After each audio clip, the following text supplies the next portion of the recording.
noches, bienvenidos a su espacio, el análisis de la noticia. Como siempre, un gusto compartir contigo. Julio, ¿cómo estás? Buenas noches. Para mí también un gran gusto, Sandy. Buena noche acá, listo para compartir contigo, con los televidentes de La Medida, el análisis de la noticia y para que vengan y les contemos la verdad, ¿no?, de los casos. Efectivamente, tenemos 3 temas que estaremos abordando con su análisis respectivo y que obviamente son los que sobresalen, por supuesto, también de esta jornada. Y precisamente vamos a abordar uno de ellos, Julio, que se trata sobre esas resoluciones que se hacen de último momento.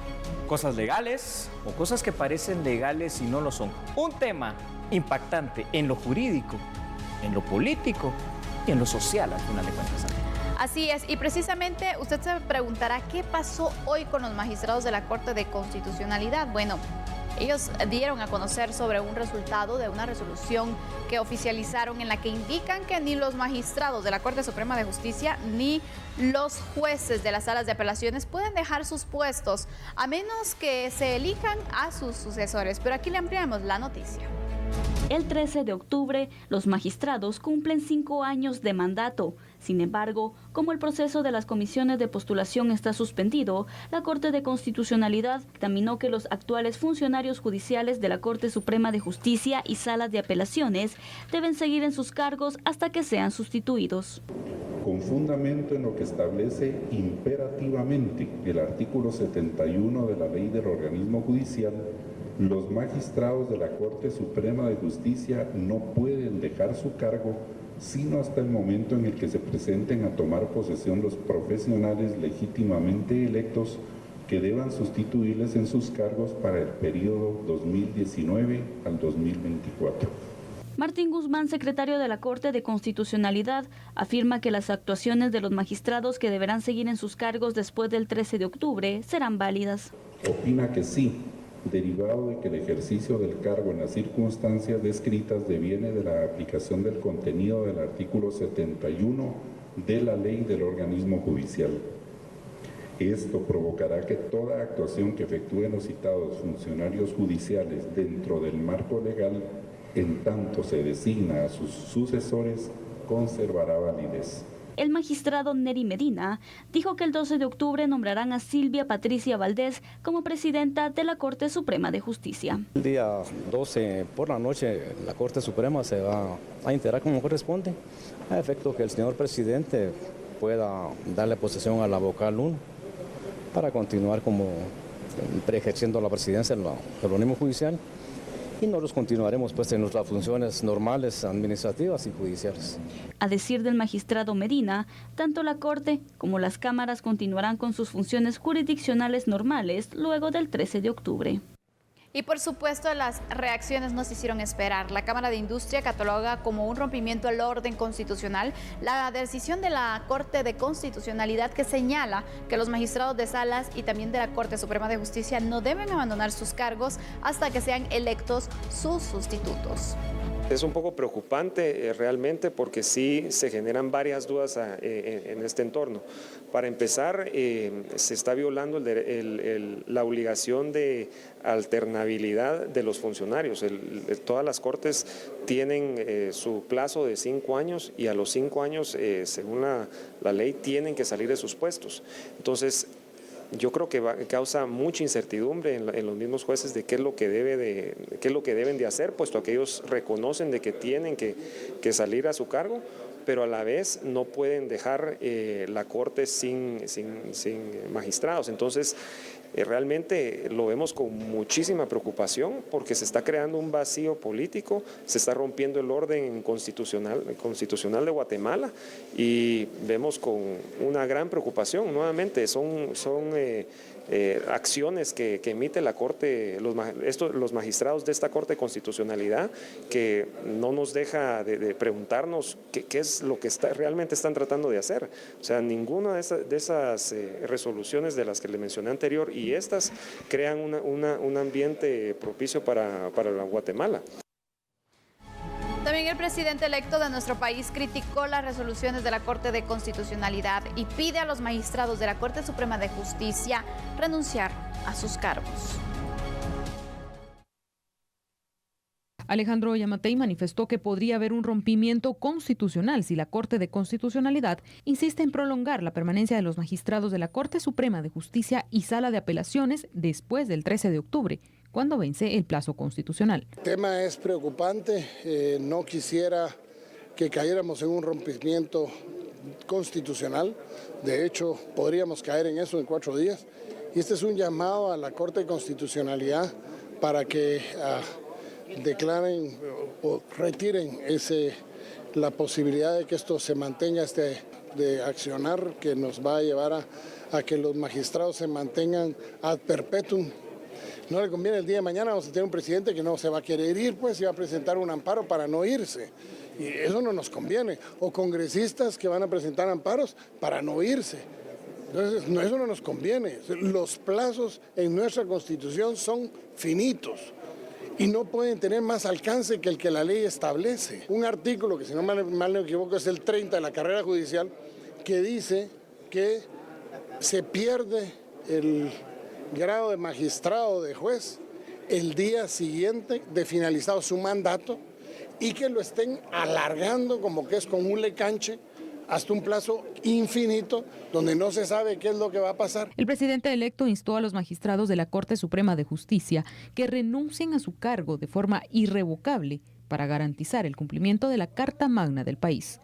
Señores magistrados de la Corte Suprema de Justicia, yo sé que les dieron carta blanca, pero yo, como ciudadano guatemalteco, no como presidente electo, pero sí como ciudadano electo, hago un llamado a la reflexión de ustedes a que no lo permitan que este rompimiento se dé y presenten su renuncia con carácter irrevocable a partir del 13 de octubre, de manera tal que los mecanismos de sustitución salgan y podamos evitar el rompimiento constitucional. En sus manos está. Y hago un llamado a ustedes, a su conciencia, a ese espíritu democrático que sé que tienen ustedes, 12 magistrados de la actual Corte Suprema de Justicia, a que presenten su renuncia a partir del 13 y hagamos que ese rompimiento constitucional no se dé. De lo contrario, según Yamatei, se prevé resoluciones ilegales si los magistrados continúan en su cargo. De lo contrario, correríamos un riesgo. Imagínense, pierden su calidad. Pero resulta que toman decisiones de aquí hasta el año entrante, que se quede.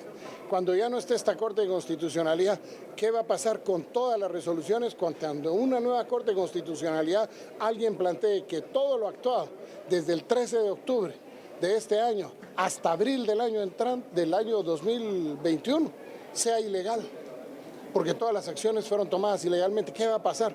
Entraríamos en un entuerto jurídico que no vale la pena. Señores magistrados, por favor, como ciudadanos se los pido, renuncien a sus cargos. Análisis entonces, porque este tema, Sandy, es por demás particular sui generis. Sí. Hoy sí. A ver. Vamos a lo primero, vamos a la teoría, la doctrina del derecho, ¿verdad? La pirámide de Hans Kelsen, que es un científico social, nos orienta sobre un tema, fíjense ustedes, y este tema es el derecho lo que se denomina en derecho jerarquía constitucional. La pirámide de Kelsen nos dice que la norma máxima realmente es la Constitución, y esto es indiscutible. Después de la Constitución, nos indica que la segunda norma son aquellas normas ordinarias. ¿Cuáles son en Guatemala las normas ordinarias? Los decretos legislativos. En su orden siguen los reglamentos y posteriormente las disposiciones internas. Hasta ahí estamos claros. Ahora bien, tome nota, por favor, pero no se lo olvide, tome nota y revíselo. Artículo 208 de la Constitución, Sandy, ¿qué dice? Indica que el periodo de los magistrados y de los jueces es de 5 años. Aquí hay que entender una situación. Los plazos constitucionales, Sandy, son plazos que en derecho se denominan perentorios. ¿Qué es un plazo perentorio? Un plazo perentorio es un plazo máximo, no puede sobrepasarse de él.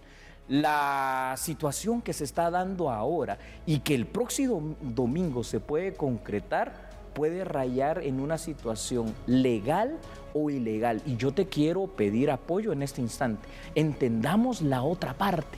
La justificación de la Corte de Constitucionalidad. ¿Me ayudas? ¿En qué se basaron ellos? Por supuesto, porque también tomemos en cuenta que las autoridades de la Corte Suprema de Justicia en la resolución emitida, pues de la Corte de Constitucionalidad ¿Correcto? ha indicado que los actuales magistrados de Sala y también de la Corte Suprema de Justicia deben permanecer en sus cargos, pero ellos se basaron en el artículo 71, de la Ley del Organismo Judicial. ¿Qué dice, y es Sandy? necesario poder indicar qué dice este artículo 71. A ver. Ningún magistrado o juez dejará su cargo aunque se le haya admitido la renuncia o cumplido el tiempo de su servicio, sino hasta que se presente su sucesor. Eso es lo que dice el artículo 71. Entonces, Parece lógico, ¿no? exactamente. Lo resuelto por la CC puede parecer basado en ley, Sí. pero hay que tomar en cuenta que no vence los actuales magistrados de Sala y de la Corte Suprema de Justicia, porque existe también esa jerarquía constitucional que tú nos has dado Así a es. conocer. Es decir, ¿qué está arriba? ¿La ley del organismo judicial o la Constitución Política de la República? Prácticamente ahí vemos entonces qué tiene mayor peso en esta situación. Quiero aportar algo a lo que estás diciendo. Tome nota ahora del siguiente artículo. Ya le dije 208, plazo de los magistrados. Artículo 175 de la Constitución, se lo voy a parafrasear. Dice jerarquía constitucional y nos indica que ninguna norma, ley o disposición es superior a la Constitución. Está el artículo 71 que bien nos leíste de la Ley del Organismo Judicial, que es una norma ordinaria, pero por encima de él está la Constitución que nos dice que el plazo se vence, en este caso en los 5 años, el próximo 13 de este mes de octubre. Quiere decir que, como bien dijo aquí en la nota que presentamos el presidente electo Alejandro Yamatei, primero, si continúan en el cargo, van a ser decisiones completamente ilegales, porque esto es un rompimiento constitucional. Ahora, te preguntarás tú,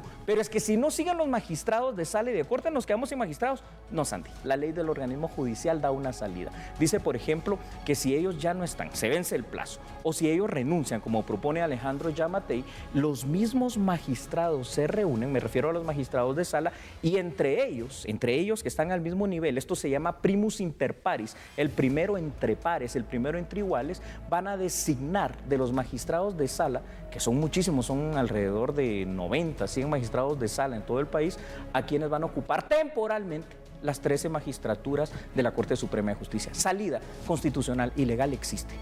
Aunque sí existe esa salida, Julio, obviamente es una de las opciones que da la ley, pero volvemos entonces, cuando ya se tome el tema nuevamente de la elección de los magistrados, si lo tomas en cuenta, no van a estar 5 años, como dice la ley, en el ejercicio de sus funciones. Entonces ahí también pueden alegar de que porque si la ley dice 5 años, ellos van a entregar antes, porque obviamente se va a perder más tiempo. Se va a perder más tiempo y eso que es muy importante que acabas de mencionar, se une a otra cosa que a mí sí me causa un resquemor. Hay muchas personas que, ¿sabes cómo están tratando de justificar esta cuestión? Es que hace 5 años, dicen, también pasó lo mismo. Ojo, son cosas bien distintas.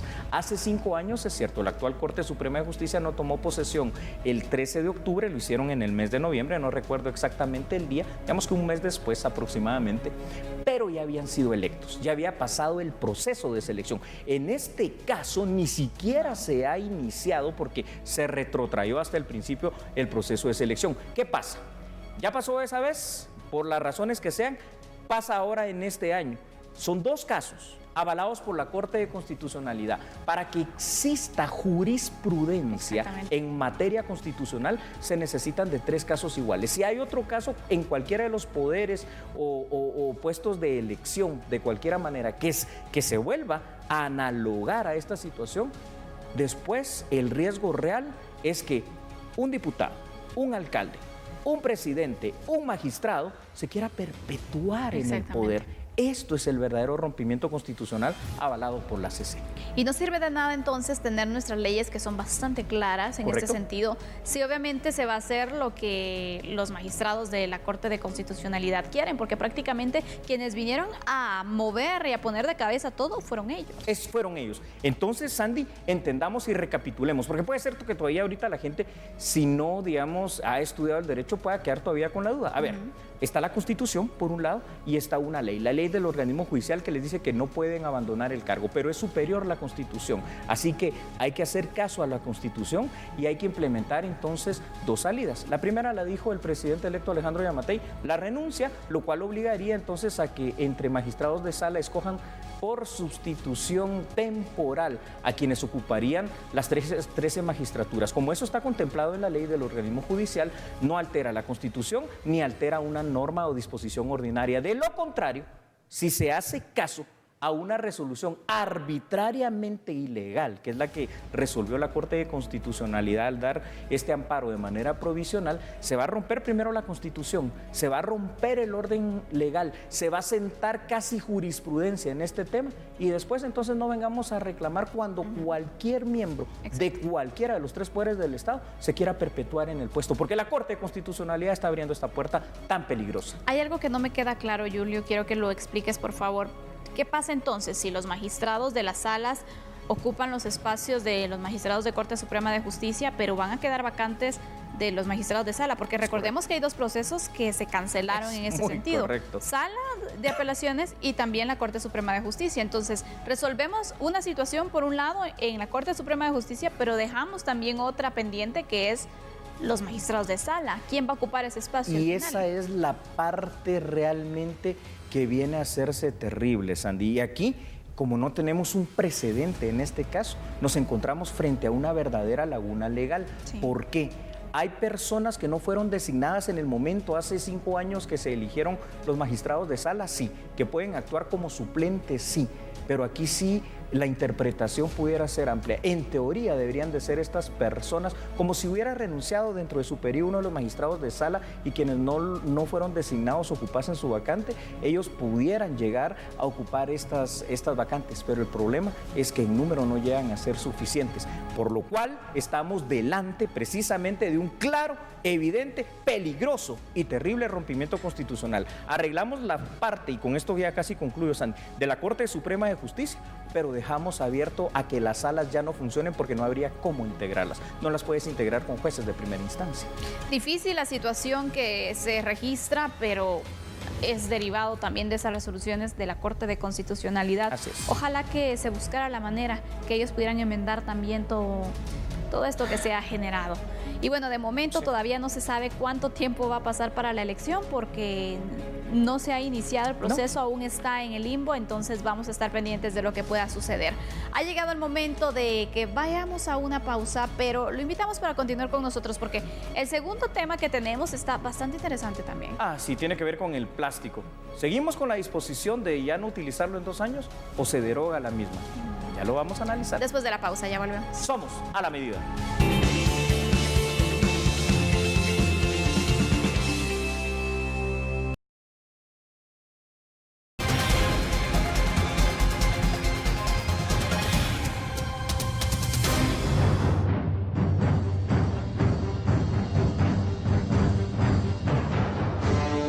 Ahí lo tiene usted en pantalla. El presidente electo Alejandro Yamatei, fíjate, Sandy, ha dicho públicamente hoy que va a derogar y que ya tiene listo, de hecho, el acuerdo precisamente para dejar sin vigencia este acuerdo también emitido por el actual gobierno que dice que va a prohibir el uso de plásticos y de Duroport, por ejemplo, en los próximos 2 años como tiempo máximo y plazo perentorio. A ver, Guatemala no es un país que en este momento tenga una cultura generalizada en el tema ambiental. Eso tenemos que partir de esa base. No nos enseñan ecología, no nos enseñan a reciclar. Ahora bien, también además Guatemala, como se ha certificado por distintas agencias internacionales en materia ambiental, es uno de los países, escucha esto, Sandy, en el mundo más afectos al cambio climático. Esto realmente es terrible. Los guatemaltecos hemos presenciado grandes tragedias ecológicas en nuestro ecosistema.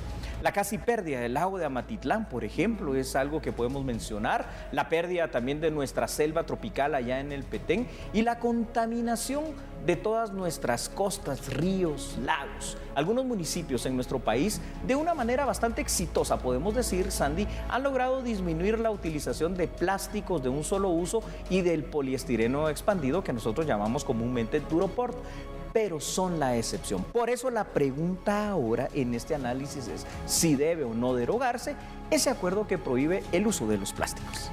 Y vamos a iniciar este análisis con esa pregunta para ti. Muy bien. ¿Tú qué crees? ¿Debe o no derogarse? creo que aquí es una cuestión bifásica, para no decir dicotómica. A ver, ¿necesitamos conciencia y educación ambiental en nuestro país? Sí, pero eso es lo primero que necesitamos. Es decir, crear la conciencia, tener la educación, la sensibilización, la concientización, las bases legales sostenibles y sustentables. Y por supuesto después de una forma paulatina, de una forma ordenada, de una forma inclusive bien planificada, empezar a sustituir ese uso tan dañino de los plásticos, del duropor, por otras alternativas ecológicas. Pero esto en países más desarrollados como en Europa y países del primer mundo no les ha llevado 2 años, les ha llevado entre 5 y 10 años y han tenido educación. En cambio acá eso no lo hemos tenido, por eso puede ser que en este momento sí sea oportuno hacer un alto en el camino para replantear la estrategia, básicamente, porque que tenemos que hacerlo,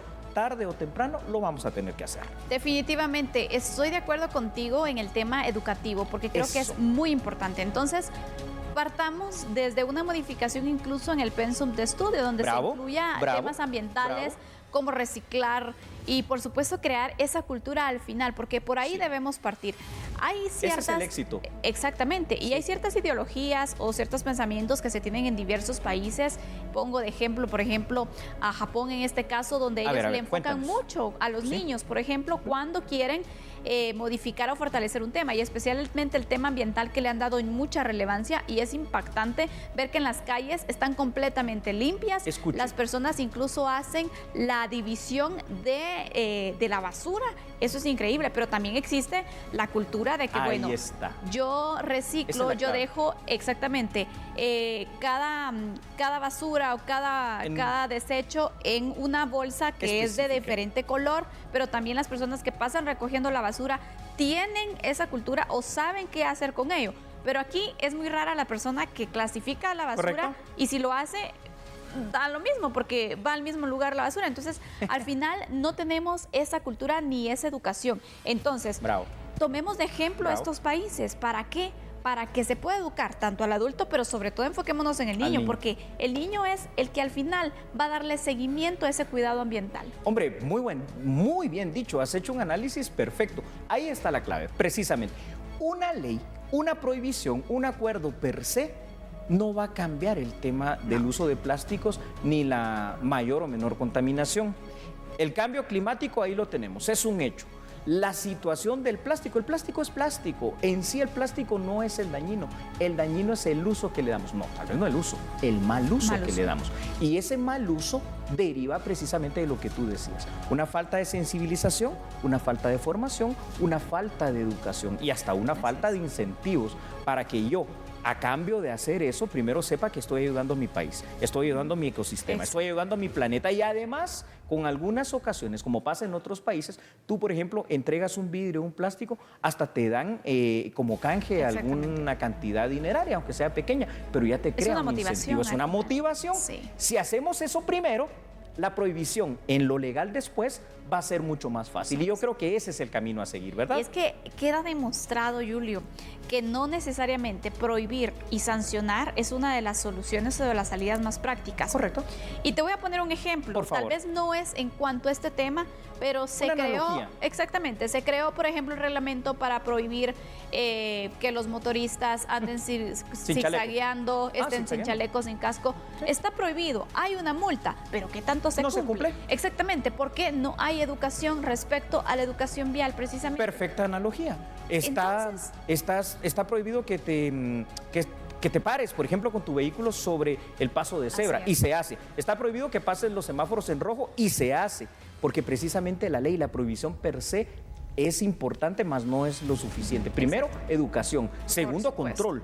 Tercero, sanción. Y luego, pues obviamente ya la prohibición legal que va a obligar a un cambio cultural, educacional. Hay más datos, ¿verdad, Sandy? Por supuesto, porque hay que tomar en cuenta que a nivel mundial está causando desde ya una crisis el uso de plásticos de un solo uso, principalmente porque son una gran fuente de desechos y contaminación por el petróleo usado para su creación. En ese contexto, el actual gobierno de la República emitió entonces, recordemos, este acuerdo de orden gubernativo para prohibir el uso de los productos plásticos de un solo uso en un plazo de 2 años. Ese tiempo se iba a dar para que se entrara en vigencia. Sin Correcto. embargo, el presidente electo Alejandro Yamatei ha afirmado categóricamente que ya tiene listo el acuerdo gubernativo que va a derogar esta disposición. Entonces, Guatemala tiene que hacer cambios de fondo en el tema Eso ecológico es. y ambiental, pero eso significa también cambios en la formación y en la educación de los niños y de los adultos. Hay que recalcar esto porque creo que es algo muy importante. Obviamente los incentivos que se pueda dar, hay que pensar también, y lo hablábamos hace unos programas atrás, Julio, ¿Sí, Sandy? el hecho de que, bueno, vamos a motivar también al empresario. Correcto, Porque obviamente correcto. ellos están acostumbrados a producir plástico. ¿Por qué? Porque se les permite. Pero no vas a llegar y quitarles de una vez esta fuente de ingresos, porque obviamente ellos se tendrían que cambiar y modificar la manera de ofrecer esos productos. Nos resultaría más caro incluso. Exactamente, pero hay que hacerlo. Pero Hay que es hacerlo. una de tantas disposiciones que se deben tomar. Es correcto, Sandy. Así que para concluir y hacer precisamente un sucinto resumen de lo que hemos dicho, sí hay que dejar definitivamente en algún determinado momento los plásticos. Lo entendemos perfectamente y hasta lo apoyamos. Pero creo que en el orden que está expresando Alejandro Yamatei, como lo decía Sandy, educación, formación, incentivos y después la parte legal, para que tengamos éxito. Si no, será un simple acuerdo que no vamos a respetar. Y desde ya le decimos, mientras se toma en cuenta qué se va a hacer, usted empieza en casa, con sus hijos, Bravo. con sus vecinos, con su familia, porque hay que hacer algo y Excelente. todo depende de nosotros. Vamos a una breve pausa comercial. Somos A la Medida.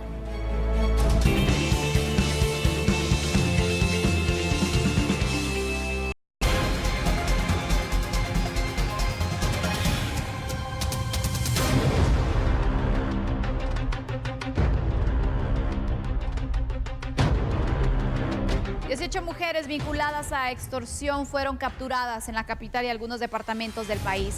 11 hombres también fueron detenidos. Aquí está el resultado de estos operativos.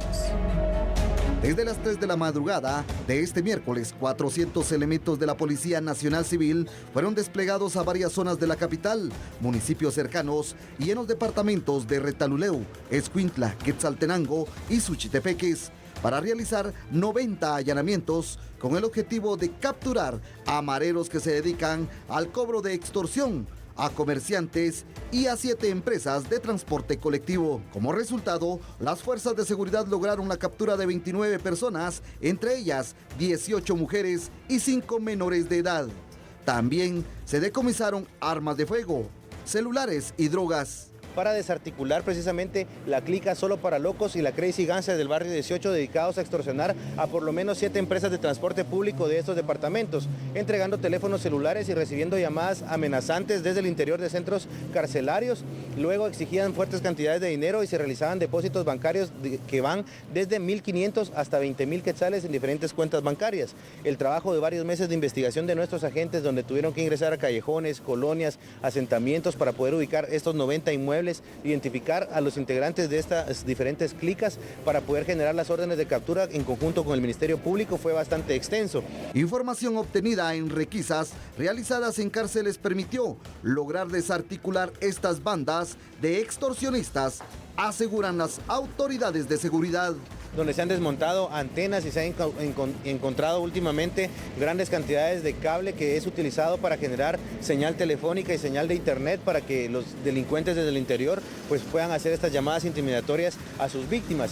Esto pues ha sido ubicado a través del trabajo de inteligencia policial y desarticulado y desmantelado en su momento. También las requisas que son dirigidas por el personal de Dipanda, que es muy importante, a través de las denuncias que se reciben al teléfono 1574 de la línea contra las extorsiones, en donde puede llamar con toda confianza para depositar en Policía Nacional Civil más información que ayude a obtener este tipo de resultados. Yo no sé cómo empezar, más que decir qué triste tema. Las maras o pandillas en sus inicios, fíjese usted, en los años 80 y también en la década de los 90, estaban básicamente conformados en un 100% en su totalidad por hombres. Sin embargo, Sandy, en la actualidad, tú lo has visto, existe casi una paridad en el número de hombres y mujeres que conforman estas estructuras criminales. Lo peor en este caso, Sandy, es que cada día es mayor, lamentablemente, ¿no?, la participación activa de la mujer dentro de la mara para el tema de la extorsión. Esto se debe, entre otras cosas, a factores sociales como las familias criminogéneas, en las cuales las mujeres pasaron de ser simples ayudas familiares o parejas a ser las protagonistas de estos hechos delincuenciales. De todos, además, Sandy, es sabido que además la violencia intrafamiliar, la violencia contra la mujer, la desintegración familiar y el maltrato infantil, entre otras causas, han facilitado como un precursor perfecto la participación femenina dentro de las maras. Y las maras, al final de cuentas, dentro de todo lo malo que hacen, el principal hecho delictivo que cometen es la extorsión. Definitivamente, Julio. Hoy en los operativos se mostraba entonces cómo es que las mujeres han incursionado de diferentes maneras en las pandillas, pero sobre todo hoy Pablo Castillo daba un dato interesante en el cual dice, bueno, la mayoría son utilizadas para dejar un teléfono celular, para que presten la cuenta bancaria, para que recojan una extorsión, pero también dentro de los casos, aunque no es la mayoría, pero sí se está dando situaciones en las cuales hay mujeres que son enviadas para asesinar porque quieren subir de rango dentro de la clica, o que ahora también algunas ordenan las muertes. Es decir, están cobrando mucho protagonismo dentro de las clicas. Lamentablemente demasiado. A ver, tenemos que aceptar que algunas mujeres sí son coaccionadas, porque hay casos documentados en los cuales las maras, si no les haces caso, te matan literalmente. Pero también tenemos que ser muy claros, Sandy. Ese es el menor de los porcentajes. La mayoría de ellas están allí por distintas razones. Algunas, la mayor parte, porque quieren formar parte de esta estructura criminal de las maras o pandillas. Otras porque son familiares, hermanas, madres, novias, esposas, parejas, convivientes de los mismos jefes de clicas e integrantes de maras. Y saben que lo que están haciendo es malo. Y además uno todavía en esta sociedad guatemalteca no se espera, aunque ahora es una realidad, ¿verdad?, de que una mujer te va a llegar a dar un teléfono, a extorsionarte, a amenazarte, como tú bien dijiste, hasta matarte. Definitivamente. Yo comprendo ese tema en el cual las mujeres son obligadas prácticamente a pertenecer al delito. Es decir, en ocasiones les dicen, bueno, tienes que ir a dejar el teléfono celular, pero también como muchas son engañadas. Por ejemplo, en el caso de prestar una cuenta bancaria. Sí, es cierto. Mira, me prestas tu cuenta y yo cada semana, cada mes, dependiendo del uso que te doy, te voy a dar algo. Eso es una pista de que algo malo está pasando y sobre todo que obviamente la persona que va a caer al momento de que se detecten estas cuentas va a ser la titular de esta cuenta. Entonces, es una de las maneras que normalmente son engañadas y por eso hay muchas mujeres que incluso están en prisión. Es correcto, pero algo malo está pasando, tomando tus palabras literales, fuera de eso, en la sociedad guatemalteca, que hay que entender que cuando una mujer desde una edad muy pequeña, una edad muy núbil, es sometida a violencia, es sometida a maltratos, los padres probablemente ni siquiera las atienden, me refiero a padres y madres. Hay situaciones de violencia en contra de ellas, se van de la casa y en la calle la mara las encuentra como víctimas perfectas. Pero después también hay que decir algo. Hay muchas jovencitas ya, al igual que jóvenes guatemaltecos, que por su propia voluntad y de motu propio deciden integrarse a estos hechos delictivos. Y algo más, las mujeres están demostrando que pueden ser tan malas, tan perversas y a veces hasta tan crueles dentro del actuar de la mara, que son utilizadas ya para sicariato y son utilizadas para desmembramientos inclusive. Y sobre todo porque sabemos que las mujeres son ese factor sorpresa que puede tener una mara. Y especialmente han usado diferentes estrategias y una de ellas ha sido, Julio, que utilizan a mujeres embarazadas. No sospecharías. No solamente para dejar teléfonos celulares, sino también para asesinar. ¿Por qué? Porque obviamente, con lo que tú dices, no sospecharías, un piloto pues no esperaría que quien le quite la vida puede ser una mujer que está esperando un bebé, porque obviamente ves a una mujer embarazada como sinónimo de ternura incluso. Es correcto. Ojo, no solo mujeres, también están utilizando menores de edad y esto es dramático, pero hay otros datos que me gustaría compartir contigo, Sandy. ¿Cuáles son? Por supuesto, hay que destacar algo muy importante, que en algunos casos concretos hay mujeres extorsionistas que pues bueno, han sido literalmente forzadas a delinquir bajo amenazas, ya sea que amenacen a su familia o ellas directamente. Sin embargo, aún bajo ese contexto de coacción, nos hacemos una pregunta. ¿Por qué no han buscado salir de ese entorno y denunciar a las clicas? Sino por el contrario, continúan delinquiendo. El más grande flagelo de los provocados por las maras y pandillas, sin lugar a dudas, es la extorsión, el delito más recurrente de los cometidos en todo el país. Este segmento criminal ha encontrado entonces en la mujer esa aliada excelente para delinquir, particularmente en la comisión de exacciones extorsivas de tránsito, particularmente. Hablamos entonces de la extorsión, donde la mayoría de mujeres son incluidas. Pero sobre todo esa pregunta que hacíamos, Julio, quisiera que tú nos pudieras contestar. ¿Por qué entonces no denunciar? Lamentablemente ya esa es una situación. Por eso te digo, ¿hay mujeres coaccionadas? Sí. ¿Amenazadas? Sí. Pero la mayoría de ellas, ya cuando están al interno de esto, también hay que decirlo, encuentran en la Mara un modus vivendi, encuentran en la Mara protección, encuentran en la Mara la familia, aunque esto parece tan perverso que no encontraron dentro de su verdadera familia y dentro de la sociedad. Y es ahí donde deciden ya no denunciar. Peor aún, Sandy, es ahí donde deciden pertenecer activamente a la Mara o pandilla, y es allí donde toman la decisión, como tú bien dijiste, para ir escalando en jerarquía y en puestos, porque el máximo deseo aspiracional de cada integrante de una clica es llegar a dirigir la misma, que ya se tornan tan violentas, se tornan tan decididas y obviamente tan capaces de delinquir también como cualquier hombre. Y con eso damos entonces por concluido este tema. Lamentable la situación, ¿qué podemos hacer? Usted en casa también, ayúdenos a pensar. Así es, vamos a concluir entonces este tema. Es momento de hacer una pausa, pero regresamos con otras noticias que tenemos para que usted se entere de todo lo que pasa en nuestro país.